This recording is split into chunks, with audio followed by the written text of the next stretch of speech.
Good morning every student. आशा करती हूँ कि आप लोग अच्छे होंगे और आपकी जो तैयारी है, चाहे वो राजीव नवोदय हो, जवाहर नवोदय हो या सैनिक स्कूल हो, आपकी तैयारी अच्छी चल रही होगी। आपको जिस भी विषय पर, जिस भी परीक्षा से संबंधित कोई भी जानकारी चाहिए तो आप हमारे चैनल, हमारे यूट्यूब चैनल हरीश अठानी 541 में विजिट कीजिए। वहाँ पर देखिए और आपको जो भी प्रॉब्लम है या परेशानी है या किसी भी एग्जाम के बारे में आपको इंफॉर्मेशन लेनी है तो आप सर के कॉन्टैक्ट नंबर पे भी कॉन्टैक्ट कर सकते हैं। बाकी आप कमेंट बॉक्स पे भी अपना कमेंट छोड़ सकते हैं।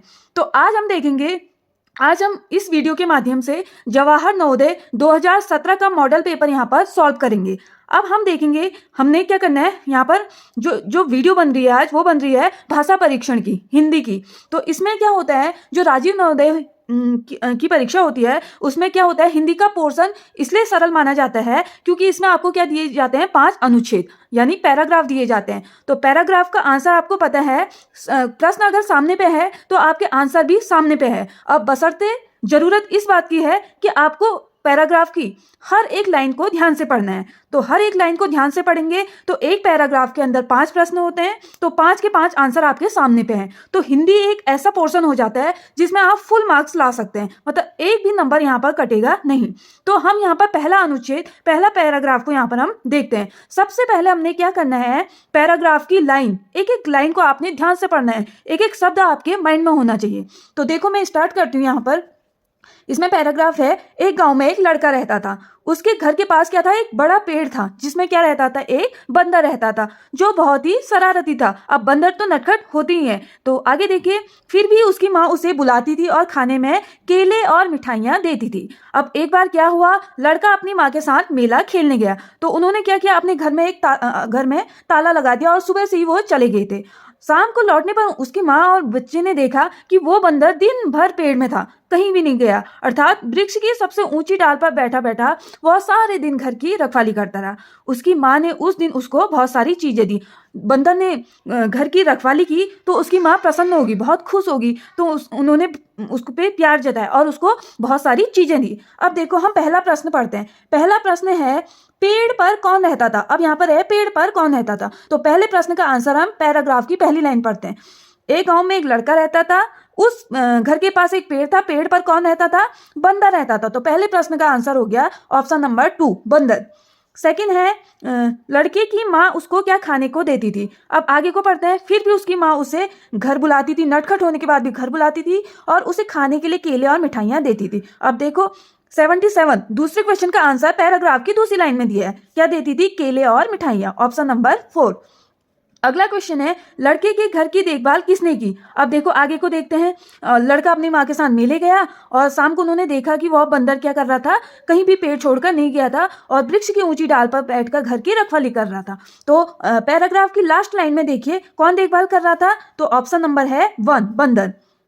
अब अगला क्वेश्चन है 79, मेले से लौटने पर लड़के की माँ ने बंदर को क्या दिया। अब जब वो बंदर ने रखवाली की तो उसकी माँ बहुत खुश होगी, तो उन्होंने क्या दी, माँ ने उस दिन उसको बहुत सारी चीजें दी। तो पैराग्राफ की लास्ट लाइन में, तो लास्ट लाइन की लास्ट पंक्ति में है, ये देखो बहुत सारी चीजें दी। लास्ट क्वेश्चन है यहाँ पर 80, शाम को लौटने पर विचित्र बात क्या देखी। क्या विचित्र बात क्या देखी। अब देखो पैराग्राफ की थर्ड लाइन में, शाम को लौटने पर उसने एक विचित्र बात देखी कि वह बंदर दिन भर पेड़ को छोड़कर नहीं गया। तो ऑप्शन नंबर हम पढ़ते हैं, सारा दिन बंदर पेड़ की सबसे ऊंची डाल पर बैठा रहा और रखवाली करता रहा। तो ऑप्शन नंबर क्या हो गया तुम्हारा, 2। तो देखिए एक भी प्रश्न टफ नहीं है, बहुत आसान है। बस क्या करना है, आराम से पैराग्राफ को पढ़ना है और समझना है क्या स्टोरी है। अगर आपके माइंड में कहानी आ गई तो आप बिना पैराग्राफ को देखे भी आप क्वेश्चन को एक एक करके आराम से इसका आंसर निकाल सकते हो। यहाँ पर देखेंगे पैराग्राफ 2, तो इसमें दिया गया है, चित्तौड़ वर्तमान राजस्थान राज्य का एक जिला है। यह मुस्लिम आक्रमणकारियों से लोहा लेने वाले मेवाड़ राज्य के राजाओं की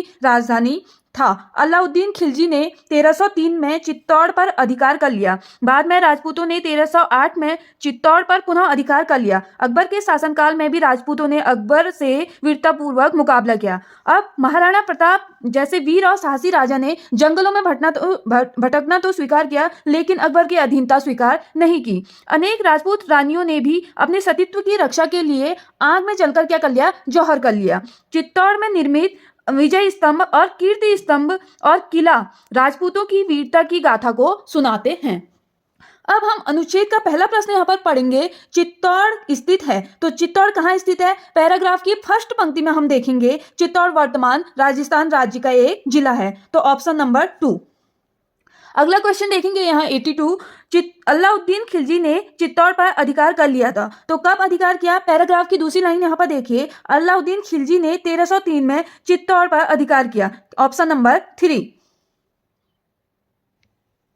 अगला प्रश्न हम 83 यहाँ पर देखेंगे। कीर्ति स्तंभ और विजय स्तंभ कहाँ स्थित है? तो कीर्ति स्तंभ और विजय स्तंभ हम पैराग्राफ में देखेंगे, तो कीर्ति स्तंभ और विजय स्तंभ है चित्तौड़ में, ऑप्शन नंबर 2। अगला प्रश्न हम यहाँ पढ़ेंगे। अकबर की अधीनता को किसने स्वीकार नहीं किया? तो अकबर की अधीनता स्वीकार किसने नहीं की?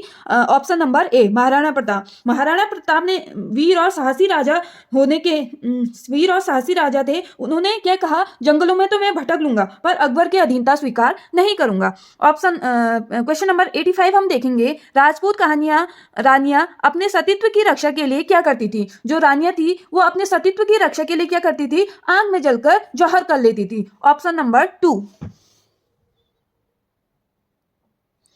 इसी प्रकार हम अनुच्छेद 3 को यहाँ पर देखेंगे, पैराग्राफ नंबर 3। तो हम पढ़ेंगे सबसे पहले ध्यानपूर्वक। वाराणसी को काशी और बनारस भी कहा जाता है। यह गंगा के किनारे बने घाटों के लिए प्रसिद्ध है। वाराणसी का विश्वनाथ मंदिर एक प्रसिद्ध मंदिर है। वाराणसी का हिंदू विश्वविद्यालय जो है शिक्षा का प्रमुख केंद्र है, जिसकी स्थापना किसने की? मदन मोहन मालवीय जी ने की थी। जो वाराणसी से, जो काशी हिंदू विश्वविद्यालय है, वाराणसी से 10-12 किलोमीटर की दूरी पर स्थित है। एक रमणीय स्थान है वहां पर, क्या है? सारनाथ। यहाँ एक पुराना स्तूप है। सारनाथ में बुद्ध ने अपने 5 शिष्यों को सबसे पहले बौद्ध धर्म की क्या दी थी? शिक्षा दी थी। सारनाथ में बुद्ध ने अनेक स्तूप बनाए हैं।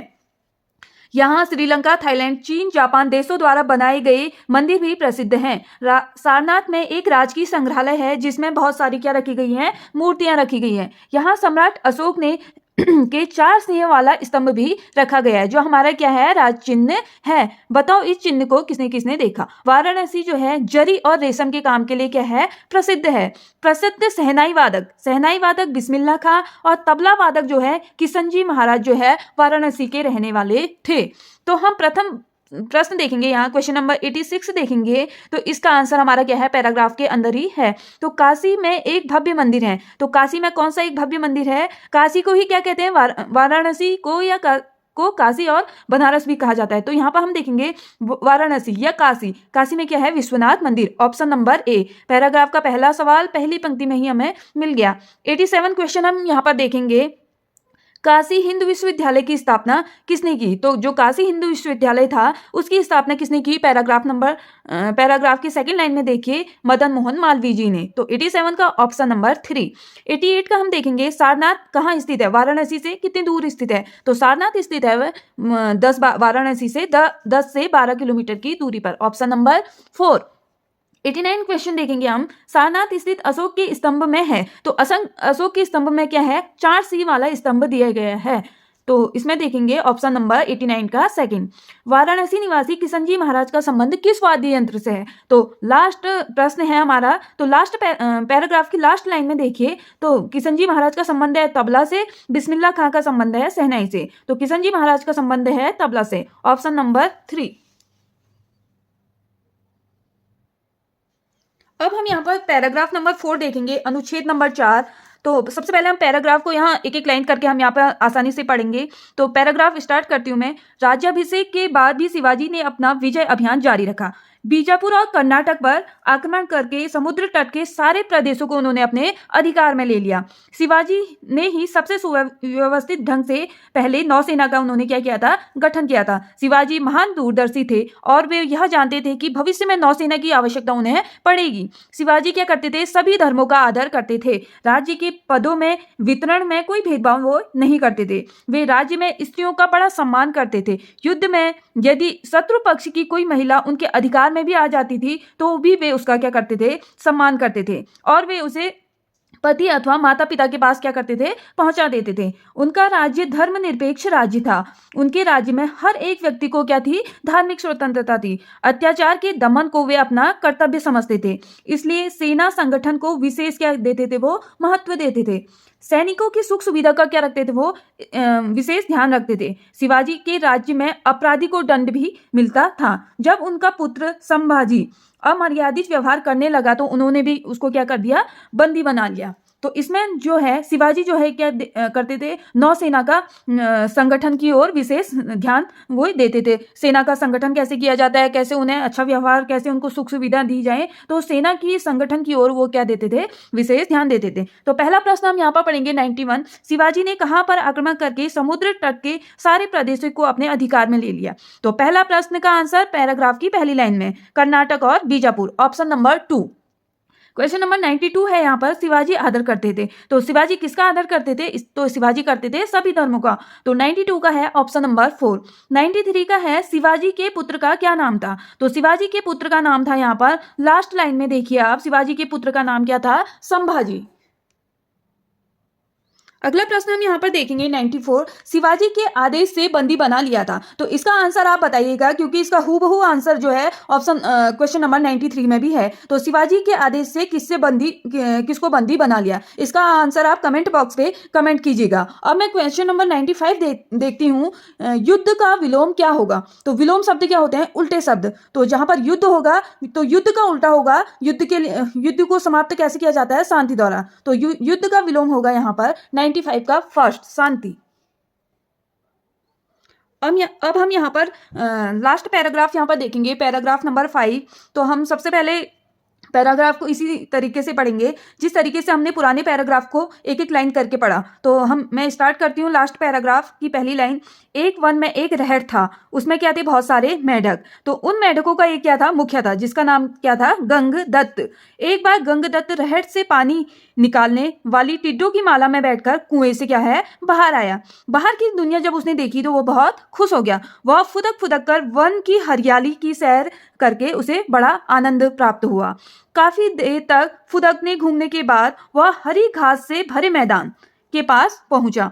उसने देखा वहां एक भूख प्यास से मरियल हो रहा सांप पड़ा था। सांप को गंगदत्त ने जीवन में क्या देखा, पहली बार उसने सांप को देखा था। उसका रंग रूप आकार प्रकार बहुत उसे क्या लगा, प्रभावित किया।